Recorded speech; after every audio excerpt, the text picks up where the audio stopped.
Oil is invariably used in a large transformer too. Okay, तो हम transformer में oil का क्या काम है?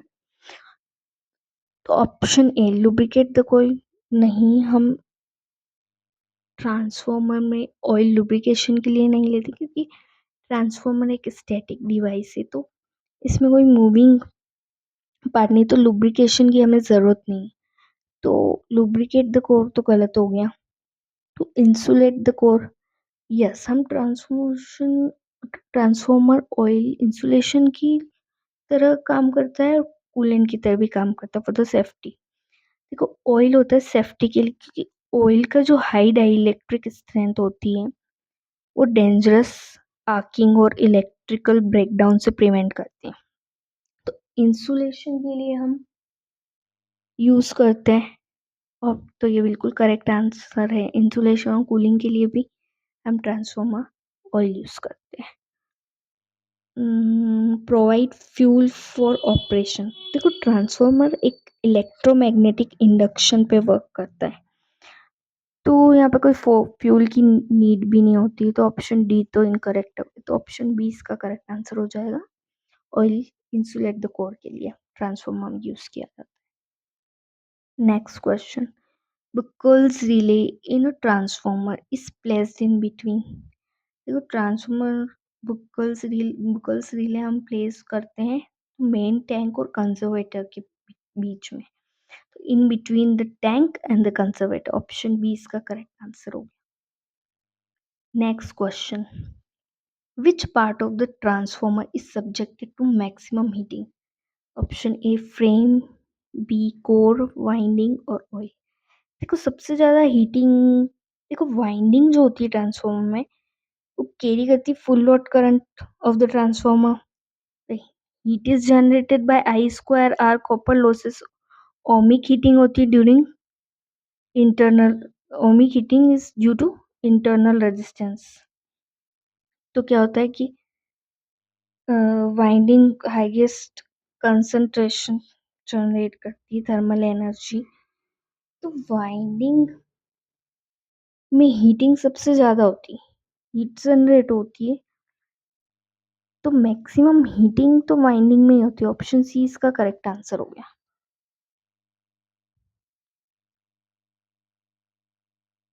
Next question, current draw by the primary of the transformer which is stepped down from 220 volt to 22 volt to operate a device having impedance of 220 omega will be। okay,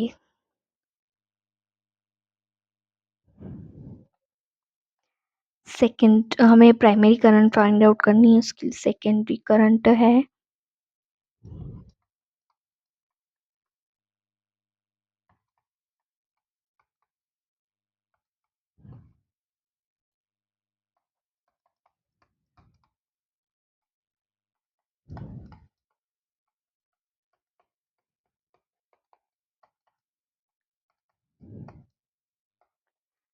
तो primary current आ गई 0.01 ampere. तो option C इसका correct answer हो जाएगा। इसका एक दूसरा method भी इसको सॉल्व करने का।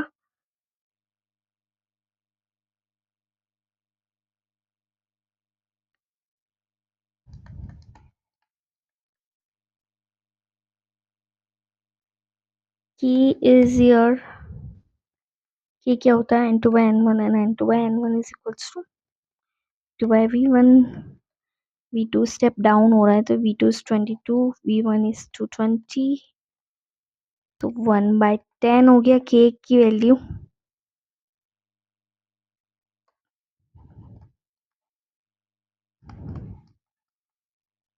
सेकेंड इम्पीडेंस तो दिया है हमें 220 वोल्ट,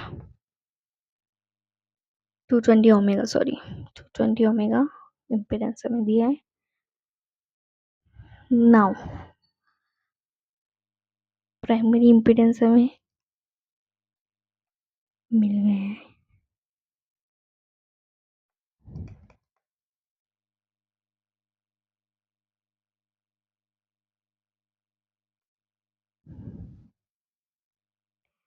प्राइमरी वोल्टेज इज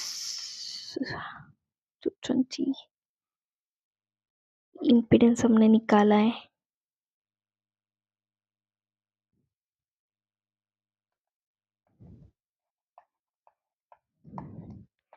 तो ऐसे करने पे भी वही आंसर आएगा। तो ऑप्शन सी इसका करेक्ट आंसर हो गया। Primary current is 0.01 ampere. Next question, in a transformer the resistance between the primary and secondary must be, देखो they are primary और secondary, they are completely isolated electrically or no ohmic connection between primary and secondary. तो the DC insulation resistance between them is ideally infinite. तो ideally तो है ना infinite होता है, primary और सेकेंडरी के बीच में कोई इलेक्ट्रिक वो नहीं होता है कनेक्शन, ओमिक कनेक्शन, एंड ये आइसोलेट होता है पूरी तरह से प्राइमरी और सेकेंडरी। तो इसके बीच में रेजिस्टेंस आइडियली तो हम इनफाइनाइट मानते हैं। और अगर प्रैक्टिकल भी देखा जाए तो ये बहुत ज़्यादा रेजिस्टेंस होता है मेगा ओम और गीगा ओम में practically.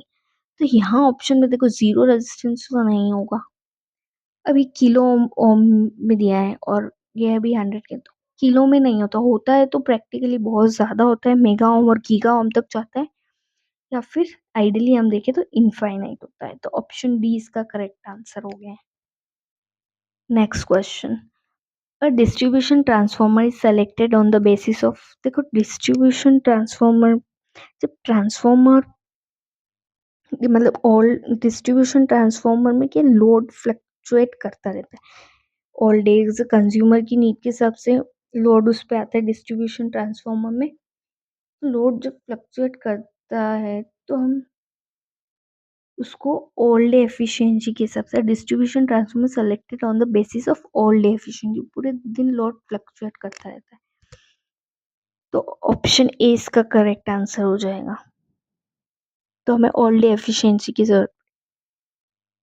Now next question, a good transformer must have voltage regulation as high as possible। देखो क्या होता है ना, जब ट्रांसफॉर्मर नो लोड से फुल लोड में जाता है तो वोल्टेज रेगुलेशन इज क्या है, voltage regulation basically percentage change in the secondary terminal voltage. तो गुड ट्रांसफॉर्म, एक कोई अगर एक अच्छा ट्रांसफॉर्मर, गुड ट्रांसफॉर्मर की बात की तो कांस्टेंट आउटपुट वोल्टेज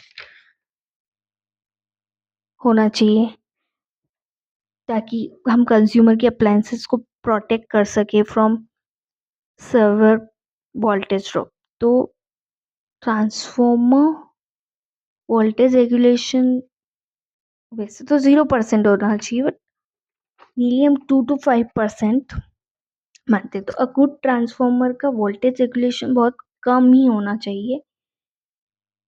तो यहाँ पे लिखा है कि a good transformer must have voltage regulation as high as possible. नहीं, हमें हाई नहीं रखना है, ठीक है।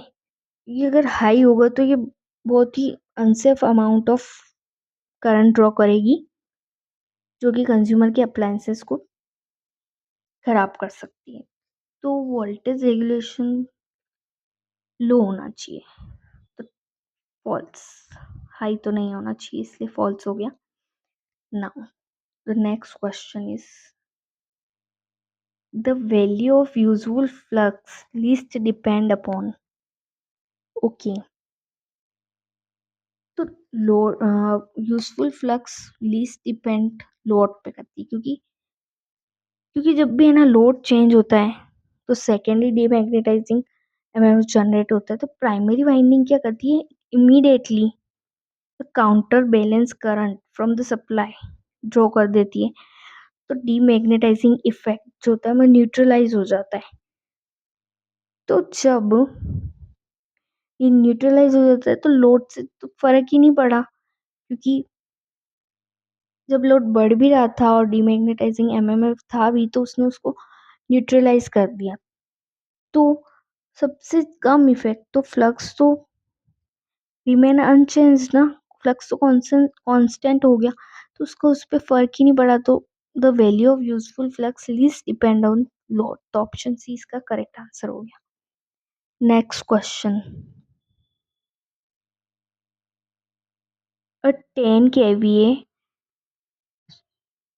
so 240 volt 60 hertz distribution transformer has the following characteristics. Core losses at full voltage is 100 watt.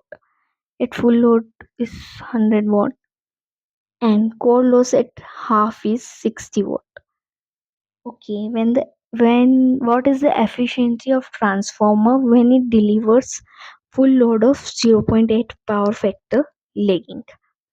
Okay, तो फुल लोड कॉपर लॉस हमें दिया है, तो हाफ लोड पे 60, फुल लोड पे देखो ये होता है relation.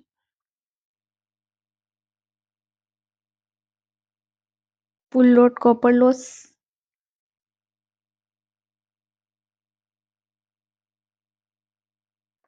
Half load copper loss at half, ठीक है,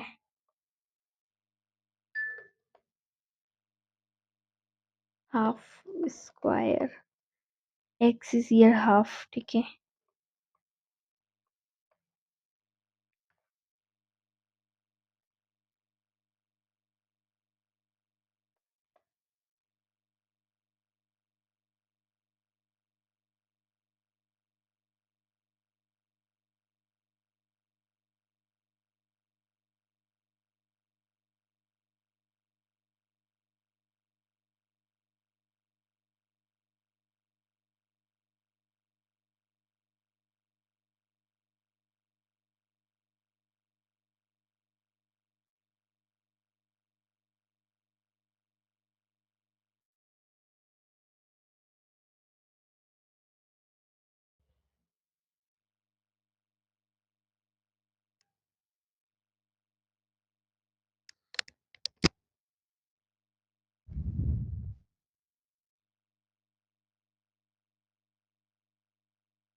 full load at half is 60।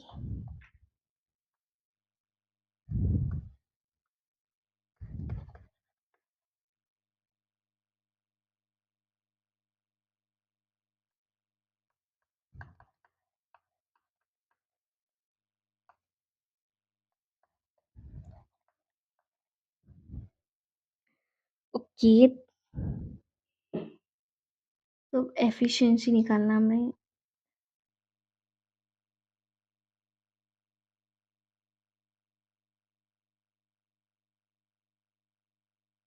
Core loss दिया था हमें फुल पे 100 एंड कॉपर लॉस हमें दिया था हाफ पे 60।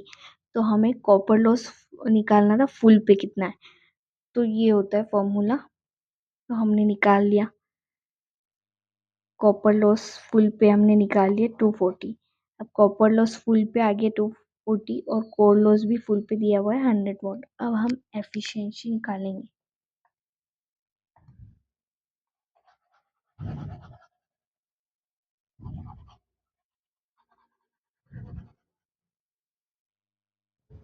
एफिशिएंसी का होता है फॉर्मूला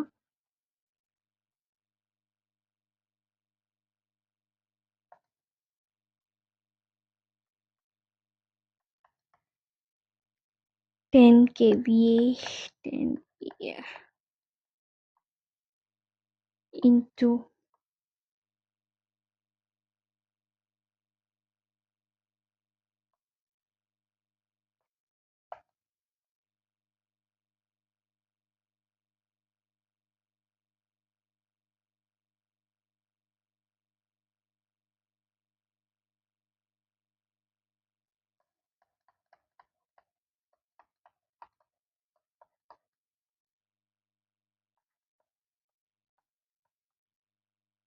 240 प्लस 600 दिए कोर लॉस।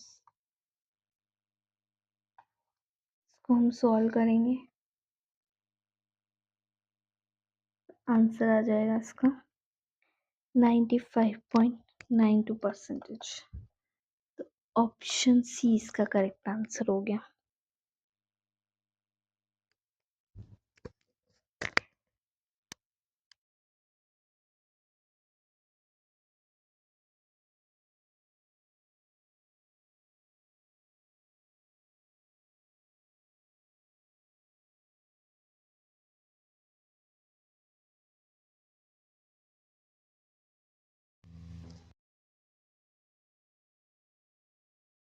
नेक्स्ट क्वेश्चन है, a part of primary winding also serve as secondary winding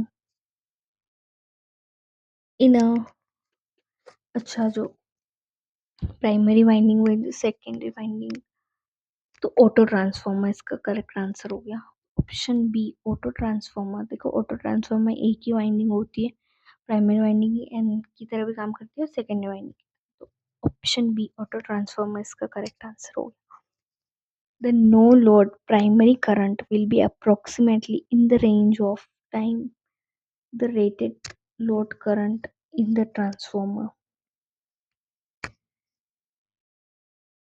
देखो बहुत ही स्मॉल करंट होती है, जो जब है ना तुम नो लोड की बात कर रहे हैं तो सेकेंडरी ओपन है तो small current from the supply will draw, से एक्साइटिंग करंट भी कहते हैं, तो ये नियरली मतलब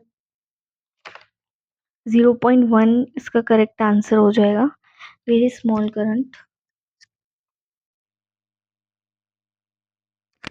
option B. Next question.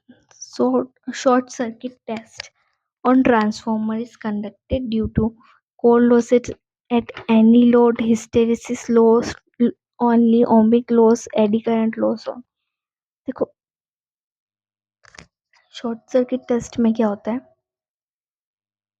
Low voltage side को हम शॉर्ट सर्किट करते हैं with a thick conductor and a very low voltage is applied to the high voltage side। ठीक है, तो हम अप्लाइड वोल्टेज वेरी बहुत कम रखते हैं हम, तो फुल लोड करंट फ्लो करती है थ्रू वाइंडिंग, तो फ्लक्स भी लो। ठीक है, तो आयरन लॉसेस लगभग हम नेग्लेजिबल मानते, तो वॉट मीटर रीड करता है खाली ohmic copper losses of winding. ठीक है, तो short circuit test is conducted to obtain ohmic losses. Option C इसका करेक्ट आंसर हो गया।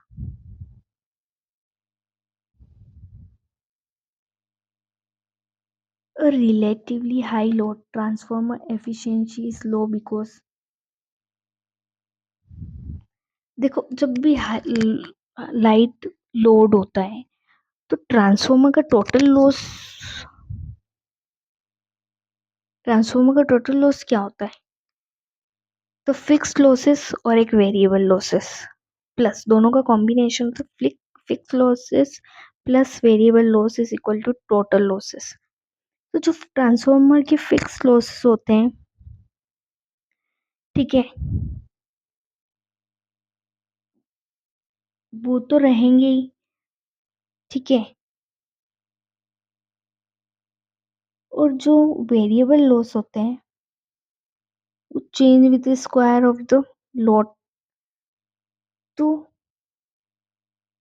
जब भी लाइट लोड होता है तो वेरिएबल लॉस कम होते हैं, लेकिन फिक्स लॉस तो जितने हैं वो हमेशा ही रहते हैं, कांस्टेंट होते हैं फिक्स लॉस। तो लोड कम होने पर वेरिएबल लॉस तो कम होता है, लेकिन फिक्स लॉस तो ज़्यादा होते हैं ना, क्योंकि वो कांस्टेंट रहते हैं। तो option C fix loss is high in proportion to the output, तो ऑप्शन सी इसका करेक्ट आंसर हो गया।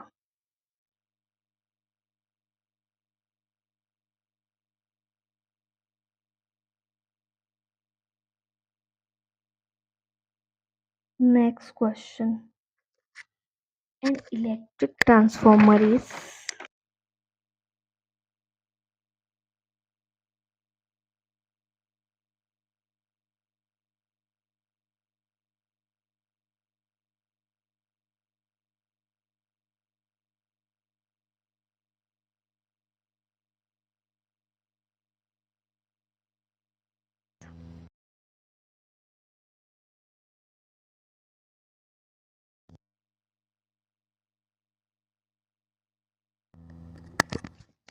an electric transformer is a magnetic device that consist of two or more multi-turn coil wound on the common B देखो an electric transformer is option C इसका correct answer हो जाएगा.